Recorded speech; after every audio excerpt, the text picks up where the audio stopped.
Good evening, everybody, and welcome to the Mexborough and Swinton Astronomical Society Zoominar. Our guest speaker tonight being Dr. Colin Steele, who has informed us that he was last with us in sometime around 1998-99, when half of us weren't members.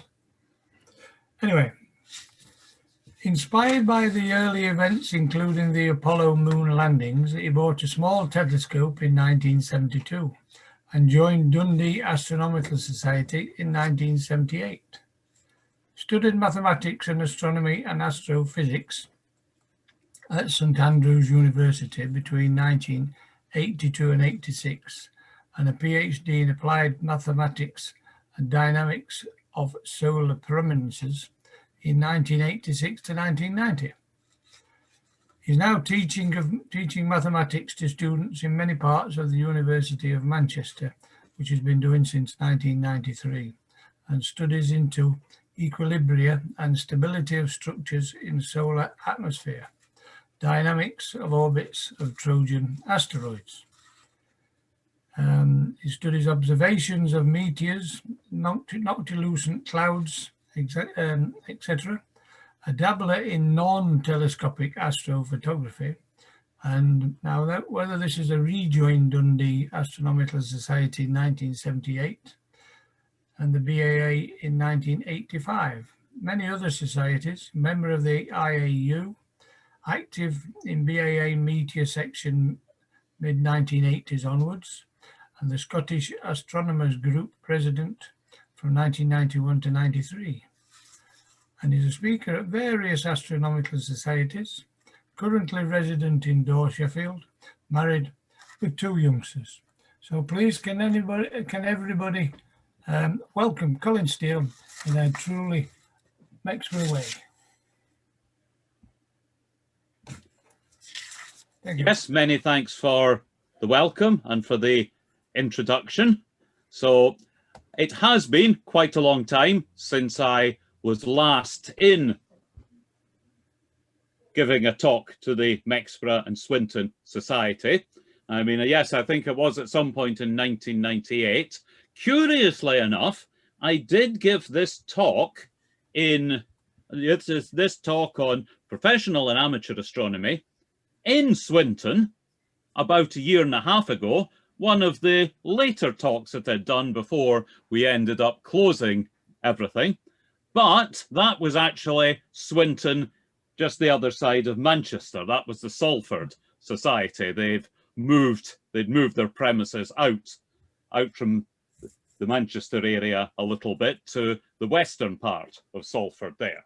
But what I'd like to talk about tonight is professional and amateur astronomy. Well, we can ask the question, what is astronomy? And really, I ask this question just as an excuse to show some pictures of what astronomy might be about. Now, I'm sure many of you are familiar with one website. I'm sure familiar with many websites, but in particular, the NASA Astronomy Picture of the Day website.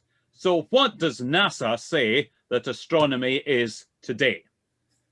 Here we have it, a crescent Earth, a photograph taken from Apollo 17 in 1972. We can see that, well, we just have a small part of the Earth visible around here. The sun is not too far away in this direction. Most of the hemisphere facing the camera is in the dark. That was astronomy picture of the day today. Here we have yesterday, Polaris and the dust surrounding it. You'll be pleased to know that I'm not going to go all the way back through the APOD catalogue, back to some point in the 90s when presumably it was started, but I'm just going to dip in here and there, a few APOD pictures, well, mainly APOD pictures, just to get us warmed up, with the occasional one from other sources, more rudimentary sources put in with them. So we can see here over to the right, the Moon and Venus. Astronomy is about the planets, but astronomy is also about fundamental particles, small particles. Here we see a neutrino experiment. Spacecraft and maneuvers, or observing the sun. It's about taking perhaps not very good pictures with fairly standard equipment, but here we can see, even close to the moon, Jupiter and some of the moons there. So you've got an interesting contrast here with Jupiter being very much outshone by the moon, but at the same time outshining its own satellites. Cometary nuclei. Pictures of Orion. This clearly was taken from somewhere near the equator when Orion was rising over a tree. This one, however, was taken further away. We see Opportunity on Mars, and here we have an eclipse of the sun.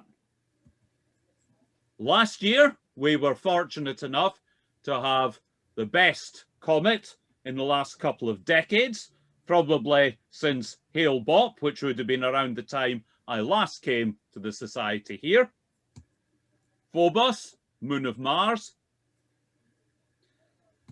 A bit of, well, science fiction, fantasy, a solar sail, or a somewhat overexposed or overdeveloped picture of the galactic rift.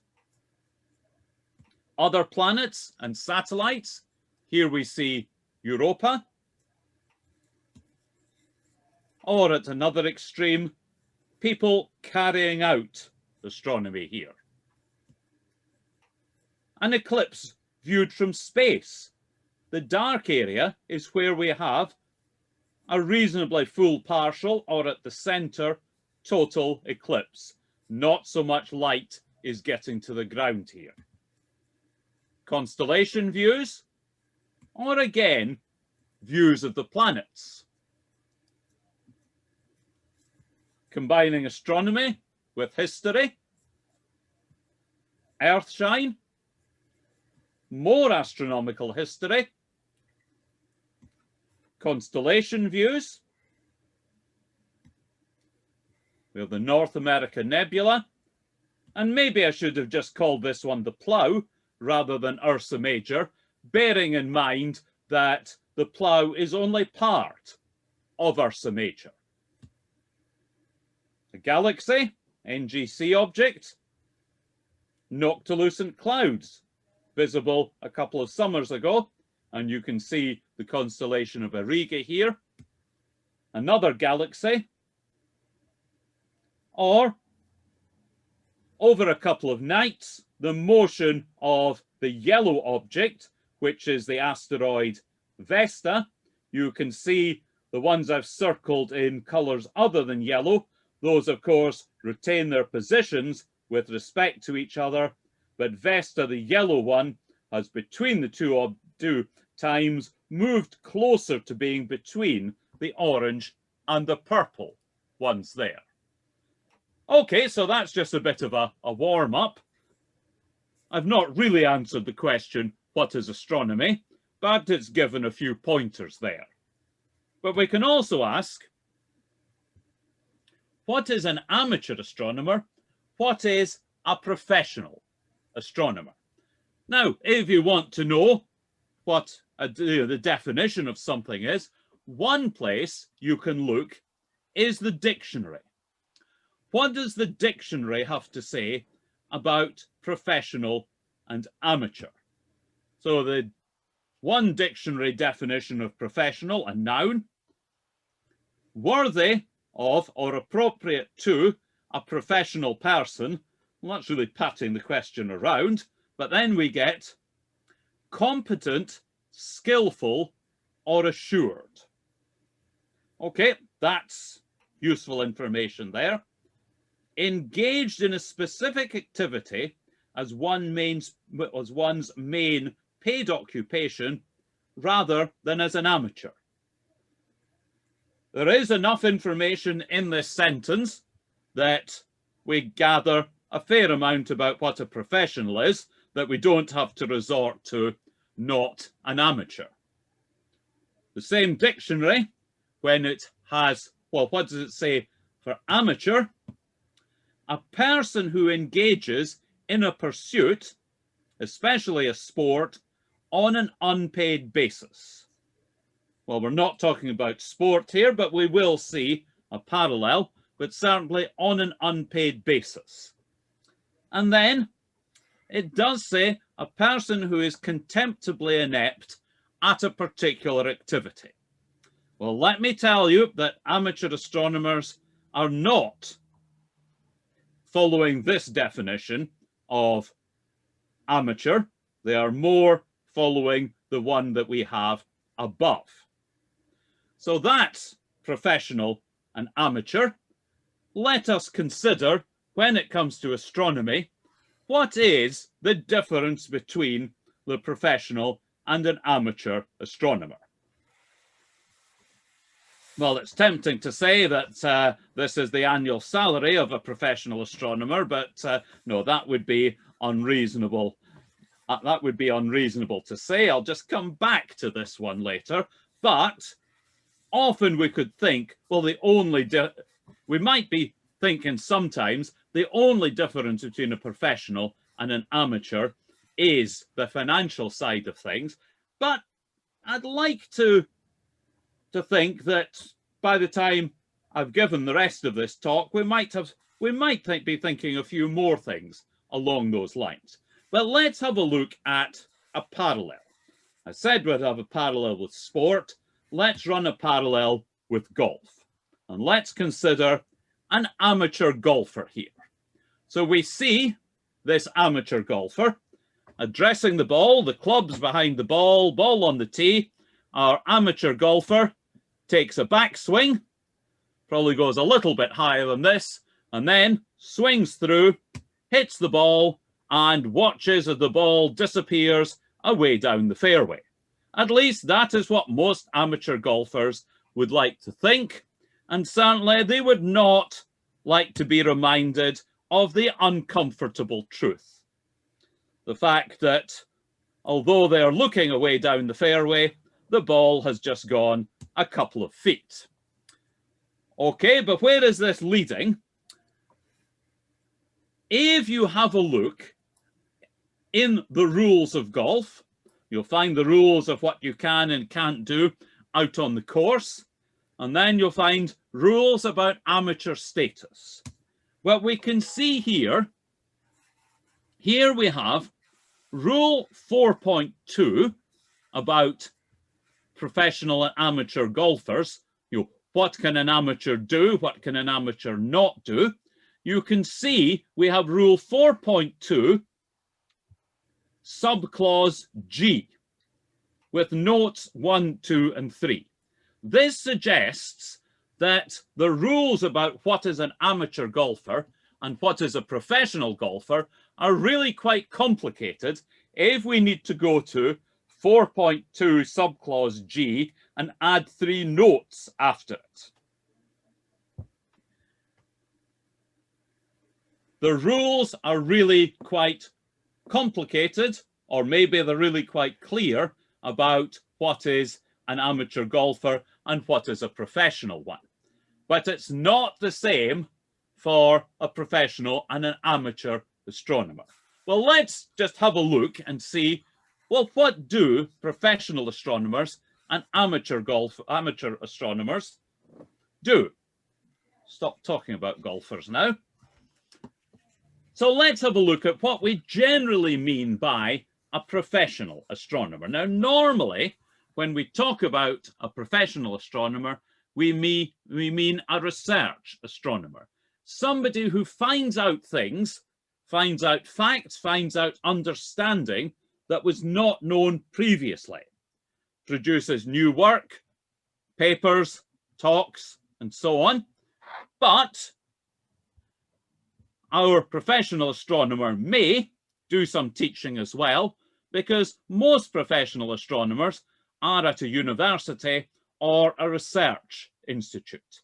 And what they study, what they devote their time to, well, that is partly a function of the collaborations available, which might include the collaborations available at the time that they were hired, and of course, by preference. So that is what a professional astronomer would do.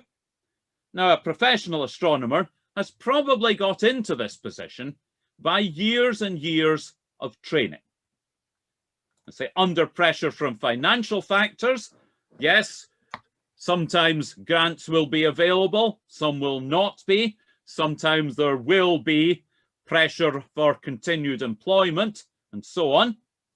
And yes, the professional astronomer is paid a living salary. We could talk at great length about whether they should be paid more or not, but I don't intend to do that.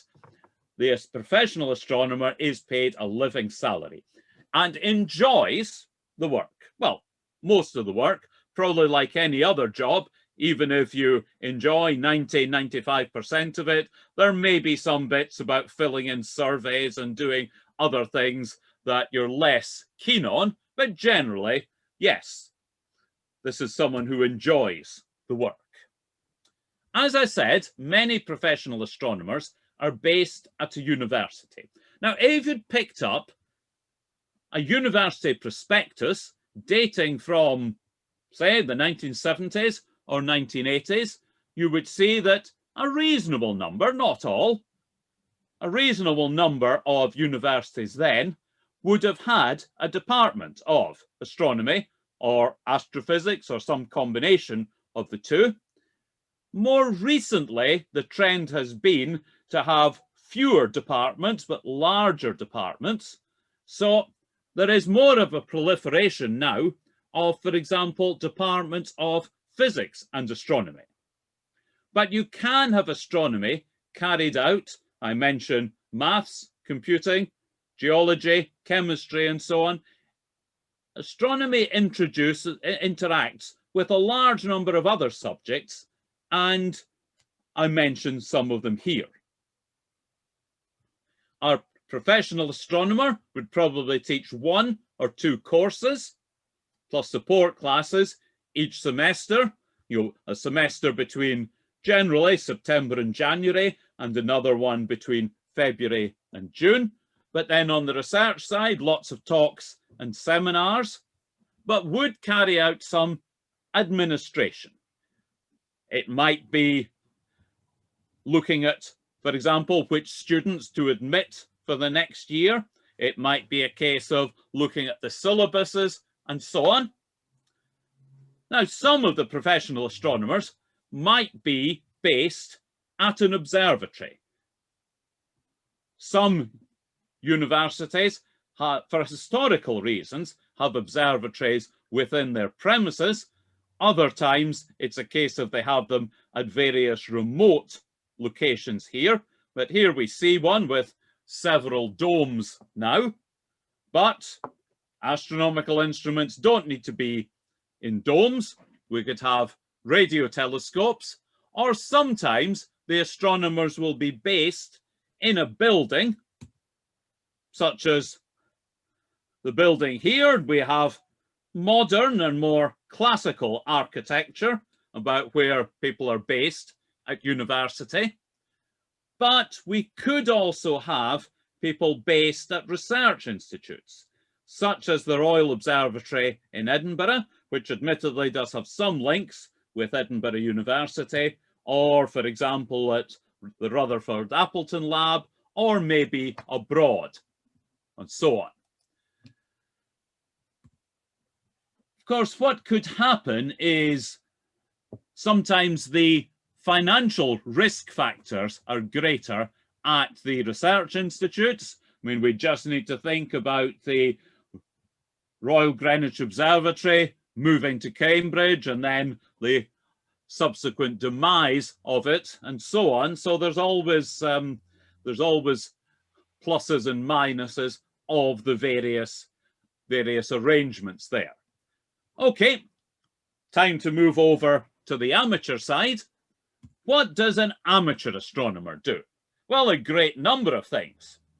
Anything from looking at the sky to recording of observations. Maybe a member of the society. And whereas the professional astronomer is responsible to the boss, ultimately to the taxpayer, and so on, the amateur astronomer is, well, responsible to nobody. Of course, they all behave in a responsible manner, but it's not as if when anyone is an amateur astronomer, there's any boss or so on. And yes, our amateur may indeed have years and years of experience.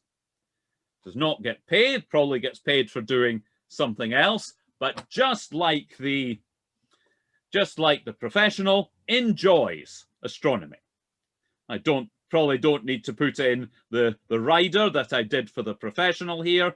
If the amateur didn't enjoy a particular aspect, they would just carry out different aspects instead. So yes, we could have simple looking at the sky, all sorts of equipment there, naked eye, binoculars, telescopes, cameras, maybe making sketches, photographs of the various phenomena here. We can see planetary work, aurora, variable stars, and how bright they are here.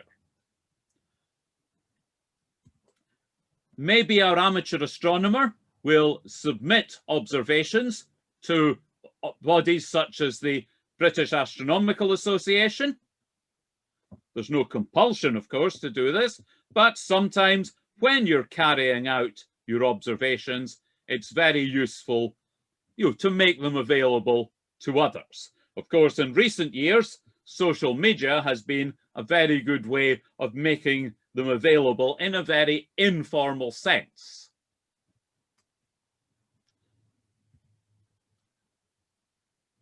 Joining societies, such as this one. You can come along and listen to lectures such as this, exchange ideas, meet people. Okay, we've not been, well, we have and we haven't been meeting people to the same extent this past year as in previous years. Social events, they've probably come down a little bit, but let's hope all this picks up again before too much longer. Our amateur astronomer may follow astronomy in the media, books, newspapers, and so on, as mentioned here. So that's professional astronomers and amateur astronomers. But I would like to introduce two more categories here. And the first of those, the professional amateur astronomer. Normally we see, when I talk about the role professional amateur astronomer, somebody who is making their living in a professional way from the kinds of astronomy that amateur astronomers do. And we're talking about, for example, bringing astronomy to the public. We might be talking about a public observatory, and here we see the Mills Observatory in Dundee, planetaria, media, and so on. Are those professionals? Yes. Are they amateurs? Well, yes, this is the kind of topic that they're dealing with, bringing astronomy to the public. But we've also got amateur professional astronomers. We could have amateur astronomers, they get so much into their subject, they start making contributions of the same nature as professionals. Obviously, they need to leave some time for other work and that, but we could have an amateur who has excelled greatly and producing work of a professional nature. We could have an unemployed professional astronomer. Now, what I mean by this, often, particularly in the early part of a career, there could be times when a professional astronomer is what we could say between contracts. And what do they do when they're between contracts? Well, probably they just act nicely to the people in the last institute that they were employed at, and they say something along the lines of, yes, I know you can't pay me, but can I still come in and do the work? You keep the CV ticking over, and generally you keep abreast of the various developments. And then retired professional astronomers. Many university departments, you're able to see many of the retired staff come in on a reasonably regular basis. And of course, they can do what they like. Well, within reason, they can do what they like there, but they're not tied down by the various demands working in the profession. So it goes beyond professional and amateur. We can talk about professional amateurs and amateur professionals. Okay, we won't extend to a third level here, but it might be that you can think of some ways of doing that. Of course, within professional astronomers, I suppose you could talk about two main kinds, the observational ones and the theoretical ones. Of course, if you're concerned about the analysis of observations, you could make a case for being in either group. But let's just see, what do you need to become a professional astronomer? The great majority of people will follow a route like the one here. I suppose it's possible to get in through other routes, but you probably start off by studying at university. Maybe it will be astronomy or astrophysics that you study, but it could be that you study any of the other subjects here, because they do, of course, have links with astronomy. So our aspiring astronomer has studied at university, got a degree, and then will go back for more, carry out postgraduate study. And this is where they carry out some original research, but they have fairly intense supervision by an experienced academic.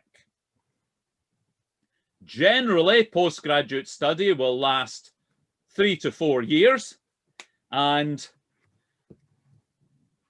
our candidate will produce a thesis.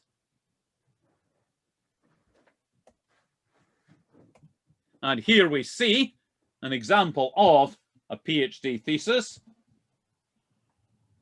It's a fairly thick book. Okay, in recent years they've become less thick, and in very recent years there's probably no physical form at all, just the electronic form. But we see here, just picked a page at random, and we've got some nice equations here, but we've got graphs, we've got text, and so on. So that's a PhD thesis. They would submit this after about 3 or 4 years of study, and this would be examined in what we call the PhD oral, where there would be an internal examiner and an external examiner, generally from another university. They would have a nice little chat about the work, and our candidate would be awarded the PhD at that point. Now, while all this is going on, while all the work is being produced, the candidate, along with the supervisor, may also produce a few papers at this time. Following this, probably it's a case now, our doctoral graduate is now able to take on a couple of more fellowships. So we're talking about paid employment now, gradually becoming more experienced, working with a wider variety of people, and maybe requiring less in the way of supervision. And once all this happens, you're then in a position to apply for long-term posts. So it is quite a long process, but I suppose if you compare it with medical jobs or legal jobs and so on, they all have their different, they all have fairly long ladders in order to get into the subject. What about becoming an amateur astronomer? Well, I did hear once that there was an astronomical society somewhere, that would make people sit an exam to enter, but I think this was a rumor that was subsequently shown to be untrue. Most astronomical societies are very much on the lookout for new members, but becoming an amateur astronomer, really it's a case of just show an interest in the subject. Do some observing, join the society. There's a few different ways of going about this. Okay, so there's more to say about becoming a professional astronomer than an amateur astronomer. Let's go back to the professional now, and let's just consider, well, here we have our professional astronomer. Let's just look at the professional astronomer carrying out a research project. So we've got our astronomer attending meetings, conferences, reading up on work, chatting to people, and then has a brilliant idea. It might be a case of, yes, this idea, how am I going to follow it up? Of course, I can do this, this, and this, but maybe I need experience from so-and-so about a particular aspect. I know I've got a couple of the students here that'll be able to help. You know, we need to form a team. A team might involve different universities. It might be that we need to apply for time on a big telescope somewhere. And then it's a case of, if it's an observational project, planning it. Now, this is a major task. You know, the astronomers might only go to the location of their telescope for a few days, but this is something that will keep them on the go off and on for about 2 years or so. So they really need to prepare. Occasionally you do hear about horror stories where they arrive at the telescope and find that there was an anomaly with the finding charts. They wasted half of their first night trying to get a new finding chart. So it is a case of planning it, but then doing the observing run. Now, sometimes it will be a case of going to places such as Hawaii at the left and Australia in the bottom right. Although sometimes you can note that, say Hawaii in particular, the general day, 9 to 5 in the UK, corresponds to times when in Hawaii it's night there.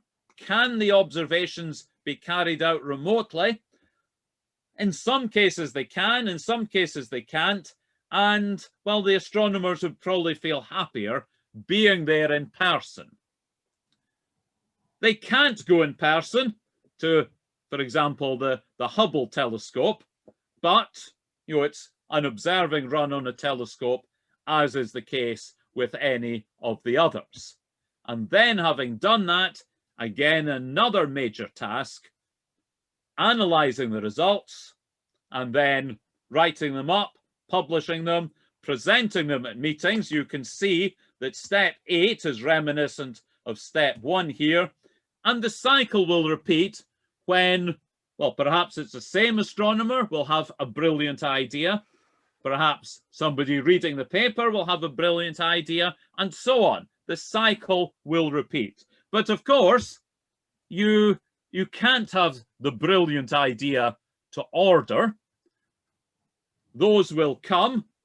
Generally, you'll have several projects that are on the go at the same time, maybe at different stages in the cycle. If it's a theoretical project, then yes, it's very much a similar thing. Brilliant idea on the basis of all the interactions forming the team. It might be you need assistance. It might be that you need somebody on a fellowship. It might be you need computing power, carry out the task, present it, and so on. So that's a research project from an observational and indeed from a theoretical point of view. Now, we can have situations where we have the amateur and the professional involved to mutual benefit. So often it can be the amateur helping the professional. Well, where does this happen? There are a few areas where amateurs are much better, in a much better position to collect the data than professionals are. Let's have a look, say, at variable stars. Now, some of the variable stars, Delta Cephei or Algol, are very well understood. We're talking about the cycle of Delta Cephei repeating. We're talking about the components of Algol orbiting around each other. We know what's going to happen. But if we were to consider, for example, a star like RS Ophiuchii, every so often it seems to undergo a major outburst. Once every, well, we can see several thousand days together. Once every few years, this star is going to have a major outburst. We don't know when that's going to happen. If we knew when it was going to happen, then all the professionals could train their telescopes on it at that particular time. But because they don't know when that's going to happen, it's a case of the amateurs who might be observing those things anyway. They could note something and then, of course, alert the professionals, who would then start to take an extreme interest in it. Perhaps an extreme case of this was 1987, when we had a supernova in the Large Magellanic Cloud. This turned into this in a matter of hours, and then for the majority of the year following that, many of the telescopes throughout the world, although they accepted people to carry out projects on a wide variety of things, it was stated that at least some of the work each night would have to be on taking a few routine aspects of the supernova.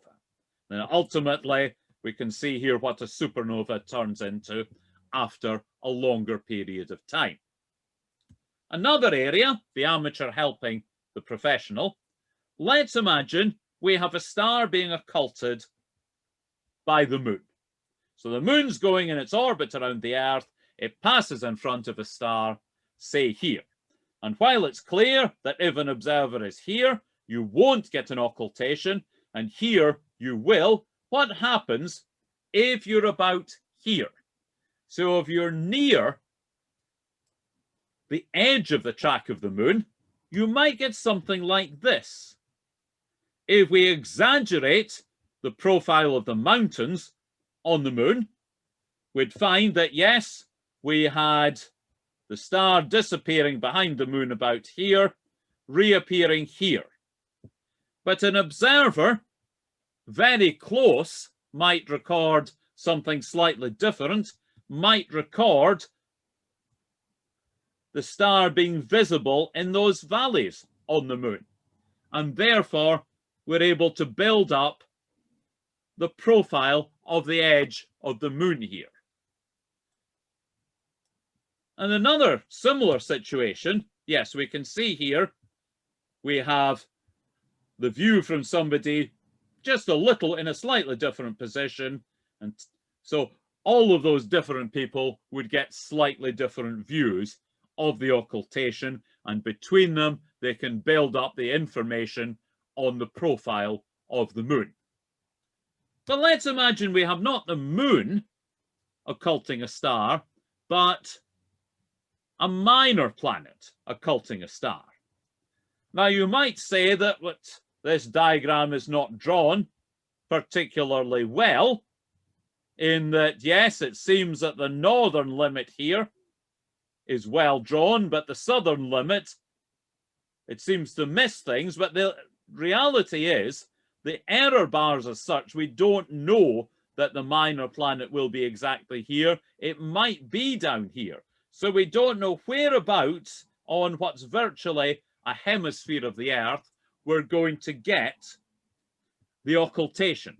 So the only way to deal with that is to have people scattered throughout that hemisphere, and that's the kind of thing that the amateurs can play an extremely important role here. So that's a few things with amateurs helping professionals. We can have the professionals helping the amateurs. It is a case of, well, talks, events, open days, access to telescopes. There's various favors which could exist as well. So we have interaction both ways between the amateurs and the professionals. Okay, so let's take a look at a few specific kinds of professional projects. And there's three that I want to take a look at. The first of those, Wolf-Rayet Stars. Now, Wolf-Rayet Stars are some very massive stars. They're not particularly old, but they've lived out most of their evolution.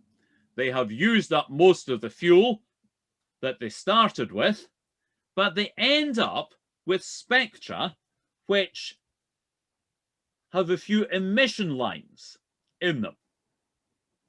So at most wavelengths, the star is moderately bright, but at a particular wavelength, it is very bright. And one means that we have to locate those is to take two pictures. We take one picture using a long exposure and one picture using a short exposure. The long exposure, we're just concentrating around this emission line here for the star.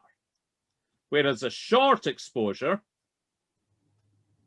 we're using all visible wavelengths. And what's going to happen is that a normal star will make about the same impression on the two different filters here.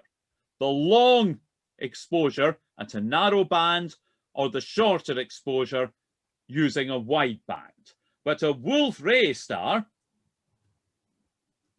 will make a large impression at this wavelength for a long time.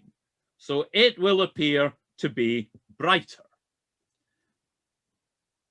Now, if we have two photographs taken as such, depending on how well the disguising has happened here, it might not be easy to see what the difference is. But let's say we have our two outcomes and we move between them quite rapidly. You can see that we do have one object that is oscillating here while the other ones remain fixed. So this was a particular project finding Wolf-Rayet stars in the Magellanic Clouds using a blink comparator. Let me just say, once you've spent most of a day looking into a blink comparator and seeing the whole sky going red and yellow alternately, you're quite keen to look at something stable for a bit. Let's also have a look at the modeling of solar prominences. We can see here a photograph of the sun taken at an eclipse, which did actually get a mention in the preamble when we were all chatting there. But we can see that we have some of those, well, they appear pinkish here, areas of the sun's corona that appear to be more condensed. We have solar prominences, cool, denser things in the sun's atmosphere. And of course, we can model them. We can put together how the magnetic field might well support them. And we can add some minor structure to them. And it turns out that, yes, we can arrange things theoretically so that, yes, we've got the cooler parts, the more jaggedy lines, corresponding to places where the magnetic field is curved up.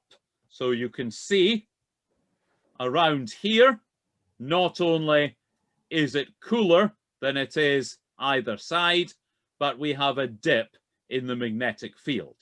So that's a bit about the modelling of prominences with fibril structure, and we can extend this to the modelling of what we call coronal loops. We can produce various temperature profiles along those by solving various equations that we seem to have here. Okay, one more professional type project I'd like to mention is about the modelling of Trojan asteroids. Now, we're used to many asteroids being in the main asteroid belt between the orbit of Mars and that of Jupiter. But we have what we call the Trojan asteroids, sometimes the Greeks and the Trojans, after the characters from the Trojan Wars, the Iliad, many, many centuries ago. But it turns out that, yes, you have some of those objects orbiting 60 degrees ahead of Jupiter, some of them orbiting 60 degrees behind Jupiter. Why do they stay there? Well, they don't stay there, they do move around a bit. And when we try to model what's happening here, then hopefully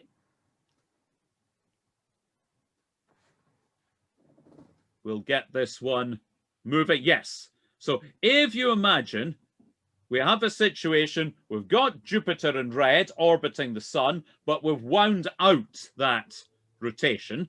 So we're imagining that the whole thing is rotating here, but we see our Trojan asteroid does seem to be moving on two different time scales. It seems to be moving in an ellipse in this rotating frame, but it's also moving back and forward. The shorter term movements are of the order of 12 years, the same as Jupiter's orbit, but the longer one, that one took several centuries. So we can model them using various equations that we have here that perhaps you'd rather I didn't go too much into. But yes, we can carry out, that's a few professional projects. A few amateur projects, well, meteors. Let's imagine we have some small particles rotating around the sun, but the Earth is also rotating around the sun in a much more circular orbit. If you imagine we've got the Earth moving across in this direction, you've got those small particles moving along in a totally different direction. They will enter the Earth's atmosphere, and an observer on the ground will see something bright streak quickly across the sky, a shooting star or a meteor. And then there are several of those every year. For example, we have the Perseid meteor shower visible in July into August. It's not just on the 12th of August. It does last for 3 or 4 weeks. And then, yes, we can record the number of meteors we see, record some of the details for them, maybe take a few photographs. Now, when it comes to photographing of meteors, we do need to remember that, well, here we have a 10-minute exposure. This is Deneb, a few of the other stars around the 4th magnitude. And here we have a meteor. It was magnitude -1. It was about 100 times as bright as the stars here, about 6 times as bright as Deneb. But of course, they all got 10 minutes to make their exposure. This one got, well, less than a second. So yes, of course we can take pictures of meteors, but do bear in mind that the length of exposure will mean that the stars have a better opportunity to make a trail than the meteors. Okay, the ISO rating of what we have available gets better and better every year, so that's becoming less and less of an issue. But we can record what we call the zenithal hourly rate, how many meteors we see in an hour, adjusting for the conditions and the weather, adjusting for how high in the sky we're observing, and so on. So that's observations of meteors, one amateur project. Aurora and noctilucent clouds. What this is about is, well, aurora are caused when we're back to the sun and the sun's magnetic field. When the sun's magnetic field changes and casts various parts of it in the direction of the Earth, it will affect the Earth's magnetic field. So that means that you'll have energy given off high in the Earth's atmosphere, near the poles, and sometimes that means when we go out, rather than seeing the sky a brilliant dark black or perhaps a light pollution-y colour, instead you will see the sky being red and green. And maybe even it will not just be near the poles. You can see we have part of the constellation of Orion here, and the aurora can come down to more moderate latitudes here. Okay, here's a couple of rather better pictures of it. I also mentioned noctilucent clouds, which are the highest form of clouds. And they often appear in the summer from about the latitudes we are here. The sun is below the horizon, but it's still lighting up the noctilucent clouds, whereas the tropospheric clouds, those are dark. We see them as dark. We see the noctilucent clouds there. Now, it's often thought that the noctilucent clouds are a good tracer of what's happening in the upper atmosphere, particularly from the point of view of climate change and so on. And here we have some rather better pictures of noctilucent clouds. I really like the one on the left where you can see them reflected in the water there. Variable stars, yes, you can take part in various observations of variable stars, measure how bright they are, measure their magnitude. I was never very successful at this one, but yes, I know various people who have made large numbers of estimates of how bright variable stars are, and then are able to put them all together. And they can be put together over a large number of people, and gradually we find out more and more about particular types of stars. And an extreme case of the variable stars, that's the novae and the supernovae. And many of those are many novae and supernovae are discovered by amateurs familiar with a particular area of sky, or maybe a particular galaxy. Sometimes you'll see in a galaxy, a supernova will come along, which is about as bright as the rest of the galaxy. Amateurs who are really familiar with the area of sky will note when it is that something has changed. And of course, as soon as any discoveries are announced, yes, the professionals will really take an interest in things.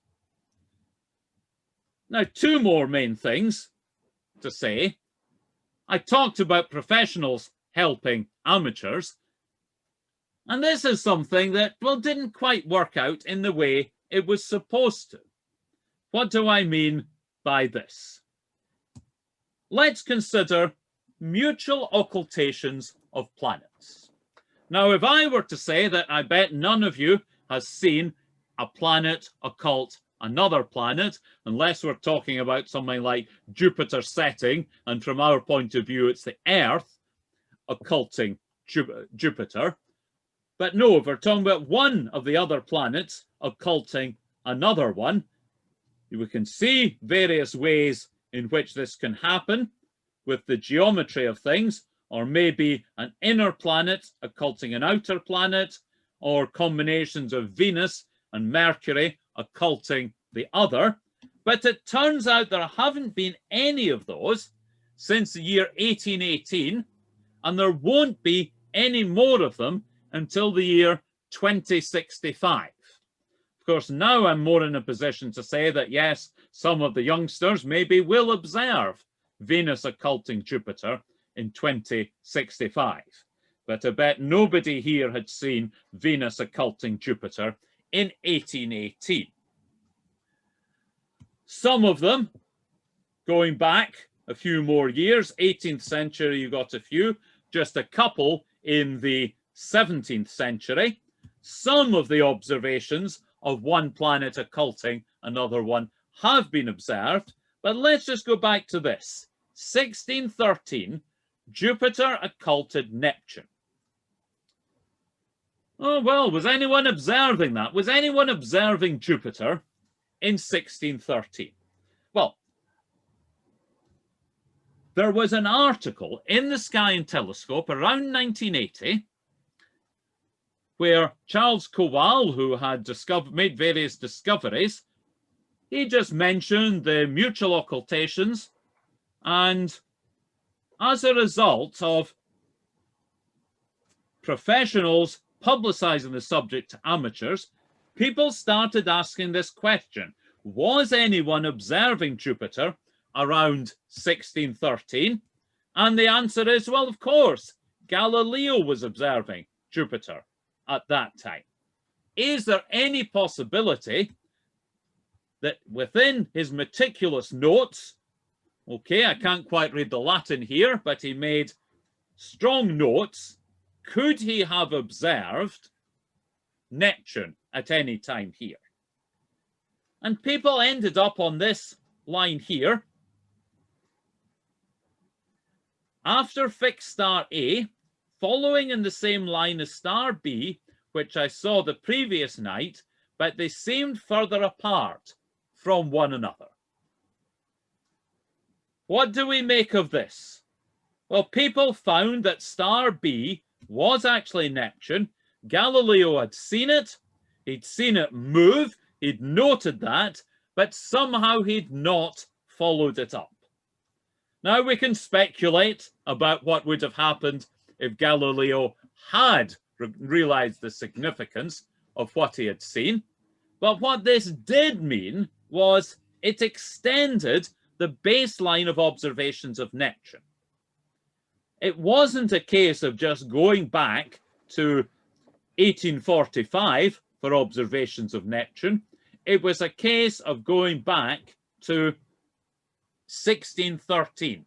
There was now a longer baseline, and people were able to, it was supposed to be something about the professional helping the amateur, but it ended up the professionals, by helping the amateur, they ended up with a real bonus for themselves, which was also of massive interest to the amateur there.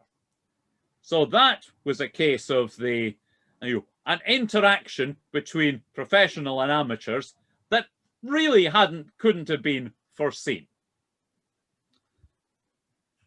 Let's now have a look at one career in astronomy a couple of 100 years ago, about one who was both a professional and an amateur. And let's just have a little bit of a look at the life of William Herschel. William Herschel was originally from Hanover in Germany, born about 1738. He spent a fair amount of time in the northern part of England. He was originally employed in the army band as a musician in Germany. And of course, if the only activities of the army had been those that directly affected the band, he might have stayed there, but there were a few other things that the army got up to that perhaps he felt less inclined to keep going with. So instead, he moved over, well, to the north of England, went around with his music, but he was, of course, also an amateur astronomer. He moved south to Bath, and then he was, well, musician by day, telescope maker a little bit also by day, amateur astronomer, observer by night. And in 1781, he was looking at stars in the constellation of Gemini, and he noticed a fuzzy object. It seemed to have a disk. He observed it again a few days later. It had moved slightly. So what would Herschel think? Moved slightly, small disk, a little bit fuzzy. It's not a star. It can't be a star because it's moved. All he could think of was a comet. He announced that we had a new comet there, but then as it was followed over the next couple of years, it became clear it wasn't a comet. It wasn't coming closer to the sun. It wasn't moving as a comet would. It was moving more like a planet. And so we have William Herschel had discovered a new planet, a planet that we now call Uranus. Now, this was something that it shook the world. A new planet had been discovered. Nobody had ever discovered a new planet before. The nearest that could be considered would have been some of the moons of Jupiter and Saturn, but the possibility of discovering a new planet, that was one that people really hadn't considered before. It meant considerable fame for William Herschel. He was given various medals and honours, but his life changed when he got an employer on the subject of astronomy. And this employer was no less than King George III, who invited Herschel to become King's Astronomer. Now, this is a position distinct from Astronomer Royal. The position of Astronomer Royal existed at that point. That was not the position Herschel was appointed to. He became King's Astronomer, and he moved from Bath to Slough so he could be closer to Windsor and the King. And whenever the King felt like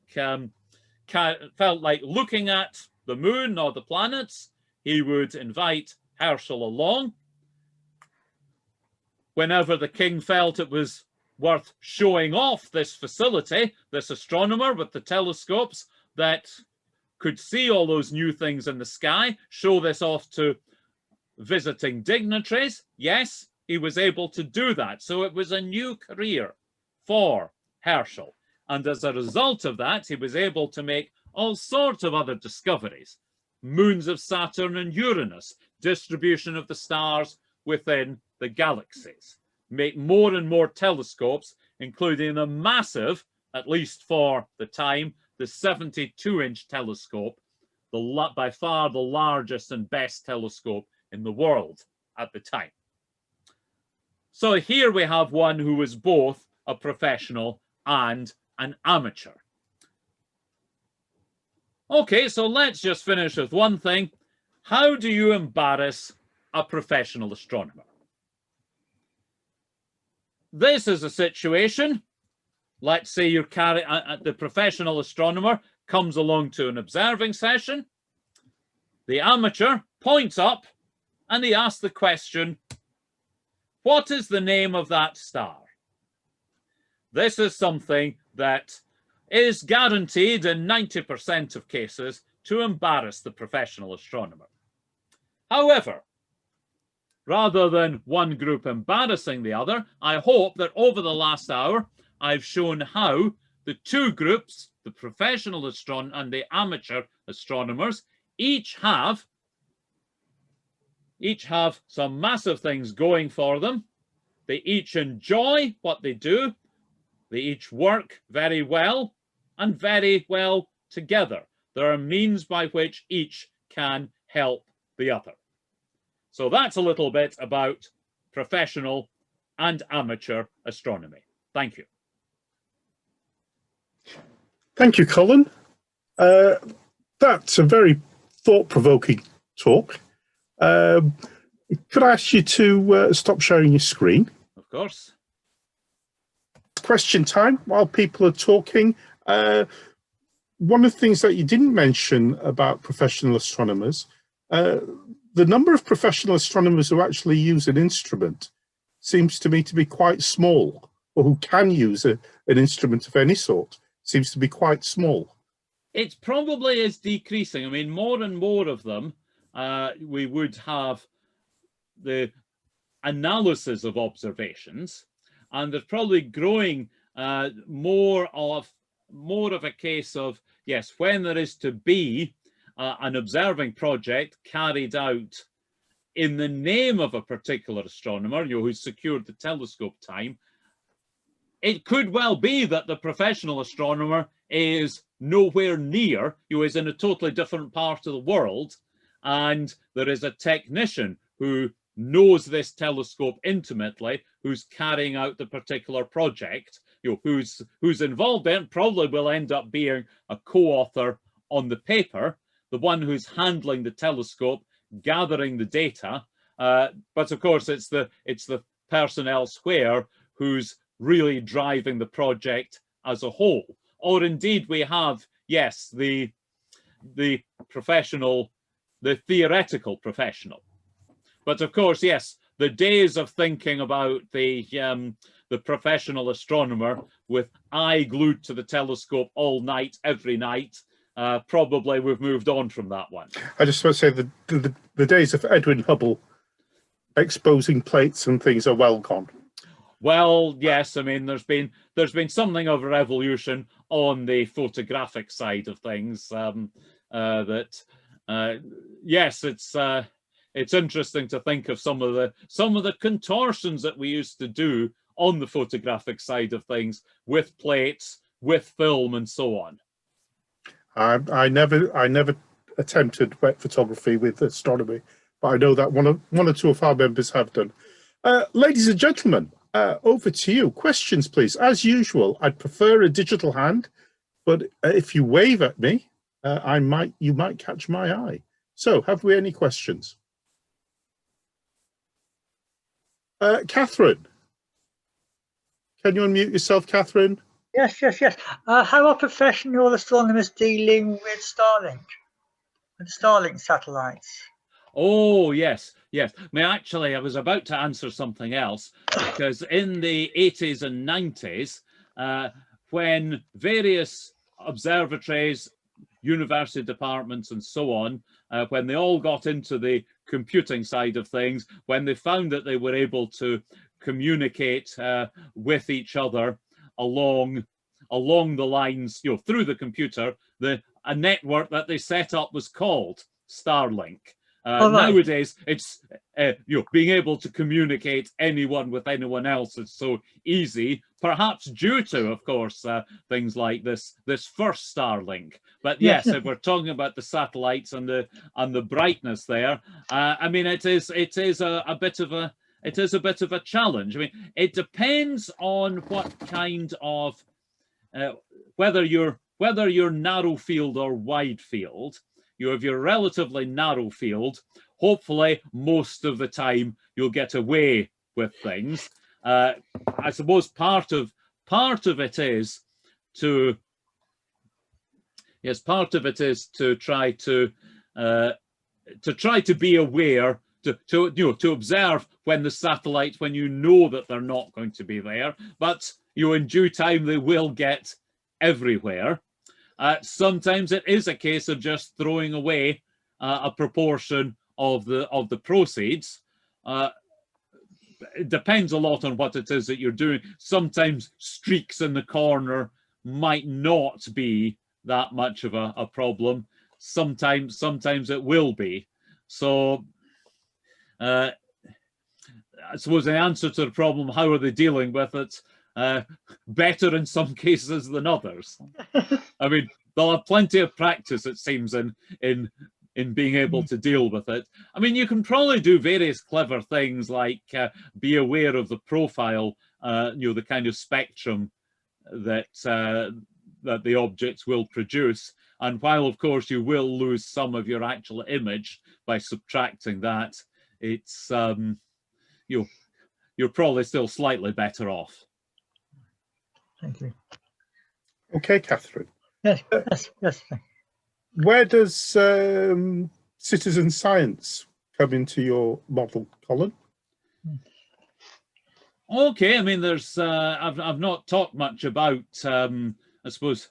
Well, let's take it as the most fundamental thing that yes, you've got the professional astronomers in the great majority of cases being funded from the taxpayer. Sometimes it can go around a few different nodes between the taxpayer and the professional astronomer. Sometimes I suppose you do just have some generous benefactor somewhere. But I think the great majority of astronomers do want to put back into the subject the fact that yes, they're there because of the taxpayer and so on.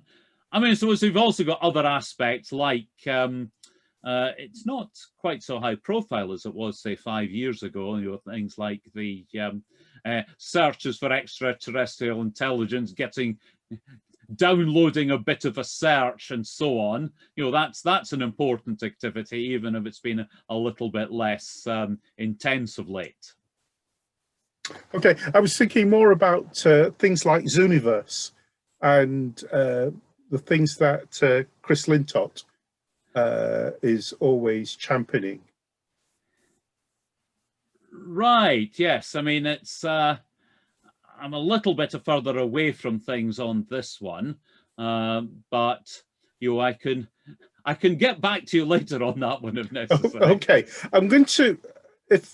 I'm looking around for questions. I can't see anybody wanting to ask a question. So what I'm going to do is I'm going to ask Pete Jarowalski to make a comment. Pete's just published a paper, and he is well, Pete. Hi. Good evening, Pete. Just I'll let you explain what you've been up to recently. Hi, Colin. I'm basically involved with Mark Kuchner at NASA. It's part of the Zooniverse range of projects. So I do have an astrophysics background, so that does help from University of Sheffield. I was part of a research team many years ago, and I started picking up on that. And so I sort of, basically, I've discovered about 25 brown dwarfs and a few other objects as well. But earlier last year, Mark Kuchner proposed to me, would I like to take part in an international conference, for example, present one of my objects that I've discovered at the AAS. So that was basically a very quick 5-minute presentation, and then questions and answers from an international team of scientists and things like that. And actually, I was a bit nervous at the time, but it went really well. And then from that, a research notes developed, and I can actually, I wasn't sure if anyone's going to ask, so I can show you. One moment, I've got that up on the screen. Just 1 second. I can, Mark. Sorry, Paul. Would you let me? Oh, sorry. Screen sharing. I can show you. So the reason I've asked Pete to join the conversation is that Pete really does blur the distinction between amateur and professional.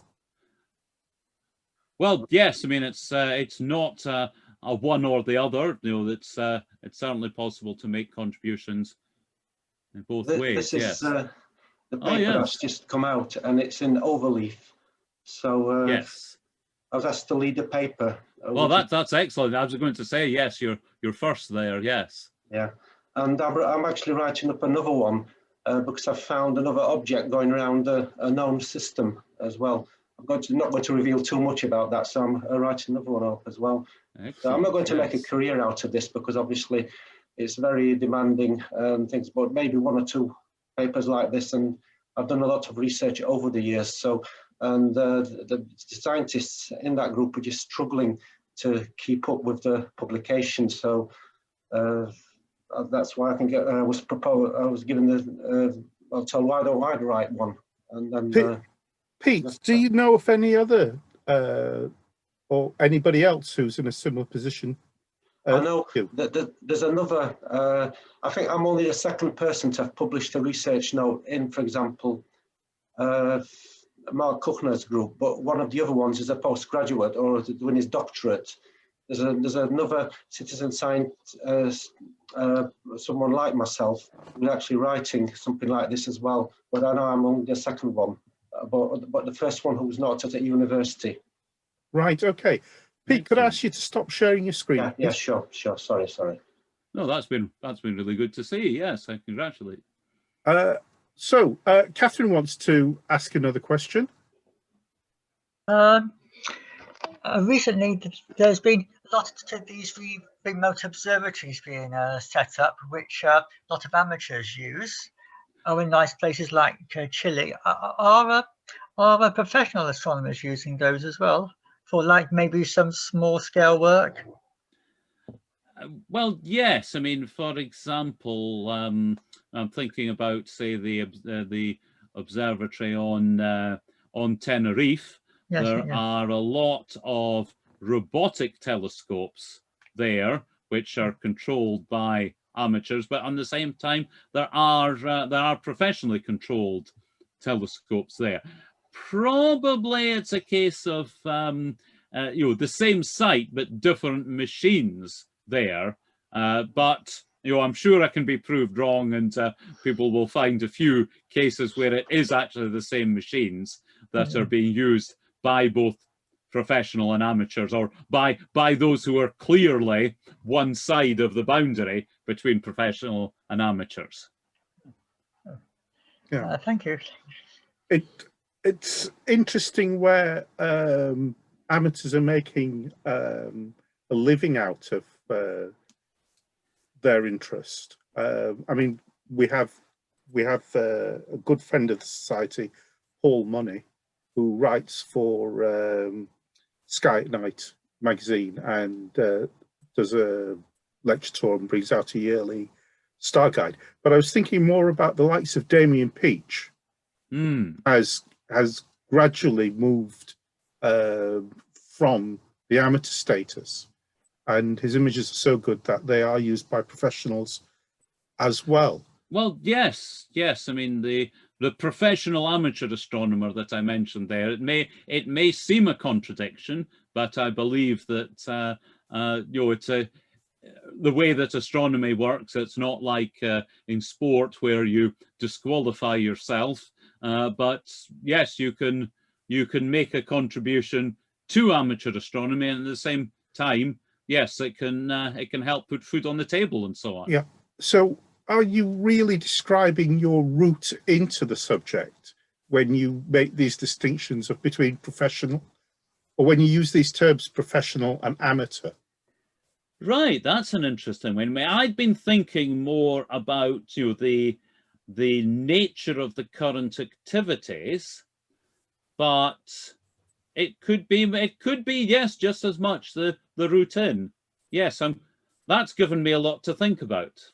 Right. Well, if you stop and consider it, 150 years ago plus, then it would have been just an amateur interest. There was no professional, apart from people like professional astrologers who got their living from being the king's astrologer or the doge astrologer or whatever. The way into it was through being very rich and having the time and the money to indulge your interests. Yes, I mean, I'm thinking in terms of say Lord Ross in Ireland, that yes, he had the big telescope, but presumably he did not lay every single brick and every single piece of metal himself. There were people that were employed there, so you could say that yes, they were the professional, he was the amateur, and he was in a position, of course, didn't need to think too much about the income there. Okay, Peter Lloyd. Yeah, if we're talking about amateurs contributing to important stuff used by the professionals, perhaps I can just put in a little plug for Gary Poyner, who spoke to us at the Doncaster group last night, who has made hundreds of thousands of observations of variable stars and was quite a key player in the elucidation of the double black hole in Cancer. Can I also just comment? You were commenting on the rarity of planetary occultations, but a few years back, I was actually able to observe the occultation of I think it was a 6th magnitude star by Triton, the satellite of Neptune. And this amazed me on several grounds. I was amazed, firstly, that I was actually able to see the thing and actually resolve it. I don't have so terrifically sophisticated equipment or huge telescope or anything of the sort. The second thing was that it happened at pretty well exactly the time that it was predicted to happen, which means that the position of that 6th magnitude star, the position of Triton, and the position of the Earth must have been known with a fantastic accuracy to predict that the shadow of a satellite smaller than the Earth and the track of that shadow across the Earth was predicted. And we in Britain were roughly in the middle of it, so that that was a good opportunity. But I thought that showed amazing precision of the knowledge of the positions of these objects. Well, yes. I mean, obviously there's a lot of stars, so a planet going in front of a star is relatively, is not rare to that same extent. Oh, yes, obviously, when you go down to the moon and you're talking smaller bodies, the moon of Neptune in this case, that is going to be that bit more rare. But yes, as you can see, it does occur. Yes, that must be quite a wonderful thing, because of course you said it was what, 6th magnitude. I think it was 6. I'm working from memory there. So certainly brighter than Neptune, considerably brighter than Triton, and yes, it happens. I mean, probably when you were talking about, yes, the accuracy of things, you might have been comparing with what I'd said about some of the asteroid occultations. Yeah, sorry, that was and yes, I mean, I suppose a well-studied object like Neptune, and indeed one that's had a space probe go near Triton, they were able to get good handles on things and continually improve things. Whereas, there's a lot of those asteroids that, yes, they've been catalogued, but nobody's ever really paid that much attention to them. Given that we're up into the hundreds of thousands, so there will be some greater uncertainties for at least some of them. Okay, Peter. Well, Colin, I think we've worked you hard enough tonight. So it just leaves me to say thank you very much and ask everybody to give you a big Mexborough and Swinton thank you. Thank you very much, sir.